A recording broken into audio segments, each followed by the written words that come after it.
RFK is the new Secretary of Health and Human Services, and there's a substantial amount of wailing and gnashing of teeth in the air. Is it warranted? Well, we're going to discuss that. Hello. Welcome to the Cash Practice Solution Podcast. I'm your host, Dr. J. Today, we're looking at MAHA's impact on cash practices. Let's get going.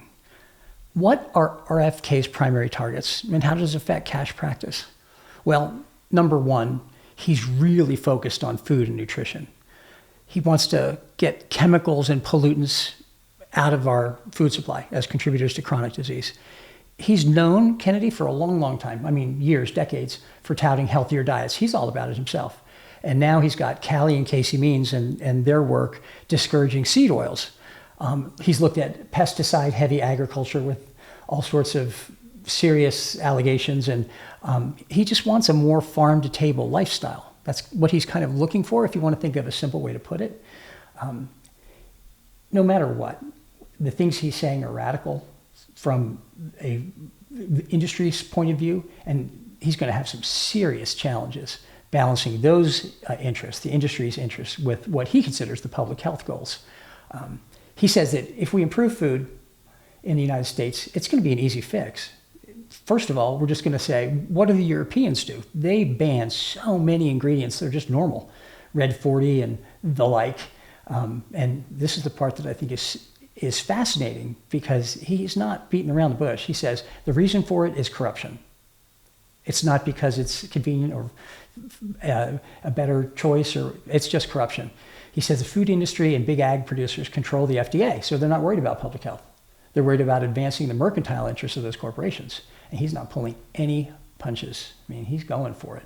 So what we're going to see is food may become a little bit more expensive, but it's going to get a lot easier to avoid toxins and create a culture of healthy eating, which we try to do every day. And if in your practice you're doing a health and wellness practice, I think it's kind of the scourge of a health and wellness practice. It's so hard to get people to that point because it's difficult to find food like that that's reasonably priced. You can't do it. It's hard. But what's going to happen is that your patients will want nutritional counseling and support, which will create a tremendous segue into wellness programs at every level. We talk about eating the rainbow and 5 servings a day of vegetables and fruits. And I don't know if you're like I am in my practice, but patients don't do it. But if we have an entire culture shift where that farm-to-table lifestyle becomes the focal point of what our administration is doing, I think you're going to see changes. And you need to be positioned for that. You need to be ready to provide patients with that. And your marketing materials, your in-office materials, nutritional supplementation, of course, will come along with that. But having a dietary protocol and eating plan for patients at every level is going to be something that's really, really supported through this new MAHA movement. And we will be the beneficiaries. In cash practice, which is primarily the center of health and wellness in this country, it's going to be an amazing opportunity. His other thing, I'm going to mention a few of them, but his other biggie is ending the epidemic of chronic disease. Ending chronic disease was one of Kennedy's first points in his independent presidential campaign before he joined up with Trump. Now, as the HHS secretary, he's promised results in 2 years. Like, you're going to see a change in the rate of chronic disease in the United States in 2 years. And I think that's a bodacious claim. To be able to claim that is one thing. To be able to see it is going to be another. And he says during COVID-19, when we had all these excess deaths in the United States, it was because we have so many people with chronic illness. So many people who are obese and hypertensive and heart disease and severe diabetes. And outside of that, he said the COVID death rate would have been much lower. And I think I agree with him. He blames the disaster on the CDC, and he's now over that. As HHS, he's over CDC and FDA. Which brings me to my next point. He says, we have the sickest children in the world. The autism rate in American kids in his generation was 1 in 10,000. Now it's 1 in every 34. You want to talk about a motivator for people to say, wow, we need to do something about this chronic illness. So the effect, it will improve awareness of what it is to be healthy. So I had a patient say to me yesterday, you think it's just because I'm getting old? I can't remember things as well? And I never allow that to be the case. No, it's not just because you're getting old. You have a functional deficit. if people don't know that that's not an expected outcome of aging, they're just going to go with it. And I think with this process, with Kennedy being kind of beating the drum that chronic disease is not normal, it doesn't happen everywhere in the world, it's really here that we have the highest rate of it, there will be an improved awareness of what it is to be healthy. So our whole integrative medicine, functional medicine, health and wellness will have a considerable opportunity and an impact, because patients will be looking for it, acknowledging that it's not really normal to be chronically ill until you're close to death. It's not normal. And people live 10 or 20 or 30 years chronically ill, and that's not good. They'll recognize the risks. We'll be in a position to be able to intervene, CAC scores, stress tests, whatever we need to do to get it done, and provide them with programs that are going to help them get through that. So HHS controls CDC and the FDA. Yes, the FDA policies are under the gun. Kennedy views alternative health treatments as an important part of what the United States needs to get past the chronic illness problem, right?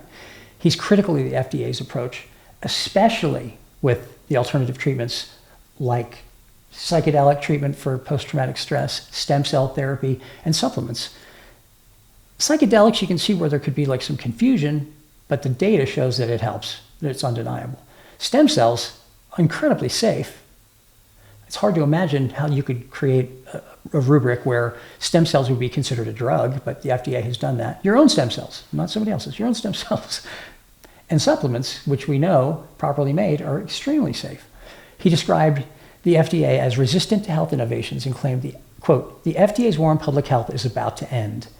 This is the part that it would take a very spirited gentleman to do this. He wrote that employees involved in what he described as a corrupt system should preserve their records and prepare to be ousted. So he means business. I mean, he's going after it. If we're wise in cash practice, we'll be able to move into that space.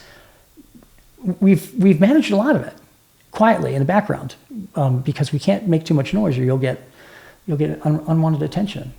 So Kennedy's rhetoric questions FDA-approved products like antidepressants, and of course, the stuff on vaccines.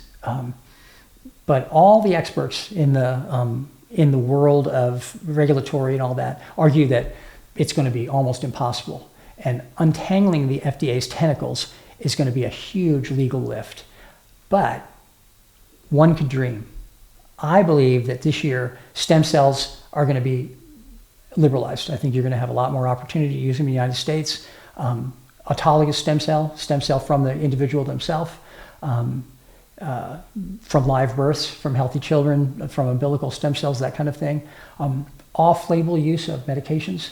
And especially, there have been lots of drugs that have been either outright prohibited, like GHB, which was a sleep medicine, which was just crushed by the FDA for no good reasons, or suppressed, like DMSO, which is used for joint pain and all sorts of circulatory problems and kind of a miracle cure, but it works. And most recently, peptides. And we know that peptides are a game changer. All the GLP-1s and all the stuff we're seeing that is just life-changing, they're going to become much more readily available. And I think within a year, his timeline says that it's going to be within a year. We need to be positioned for that.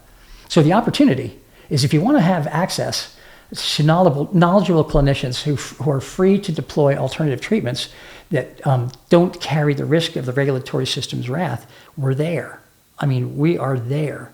We are going to be able to have our fellow physicians and practitioners in a position where they can actually do work, and they're not going to get beat up for it. They're not going to wind up in a courtroom or in a state capitol before a medical board, because the federal activity will be to uncensor and promote, which will make a very big difference. If you want to learn more about that, there's a Make America Healthy Again website. It's mahaaction.com. It's real simple, MAHAACTION, mahaaction.com. And they've got their Kennedy's whole presidential run team is there running the MAHA thing. And it looks really good. They're making a really serious effort. And on that note, if you're new to this kind of practice and you want to be prepared for what's coming, and it's coming, no matter what anybody says, it might be a big lift. It might seem like it's really going to be hard to get there, but we will get there. It's going to happen. It's going to happen fast. If you're new to this kind of practice and you want to take that quantum leap, we have a practice platform that completely replaces a traditional EMR. It uses smart intake and a very responsible form of AI to optimize cash practice. If you want to love your technology instead of putting up with the outdated EMR that basically does insurance billing, check out esprithealth.com. It's my little commercial plug, but that's all I have for you there. Next time, we're going to continue to keep it fresh and up to date for all the opportunities in cash practice and new developments as they appear on the horizon. And they're popping up, and they're popping up fast. So I invite you to come back. So thanks for tuning in to the Cash Practice Solution Podcast. I'm Dr. J. I'm here to remind you that a fulfilling cash practice is within reach. We can help you get there. If you want to optimize your current practice or start a new cash practice on the right foot, check out all of our resources at cashpracticesolution.com. So, the big three. Until next time, listen to your patients, learn their stories, and love them with all your heart. You'll be unstoppable. Thanks for joining us. And if you have enjoyed today's conversation, be sure to hit subscribe so you don't miss out on future episodes packed with insights to help your cash-based practice thrive. And don't forget to check out all the tools and resources available at cashpracticesolution.com. They're free to you, and we're always adding more. Keep raising the bar in patient care. We'll reconnect in the next episode with more ways to help you succeed.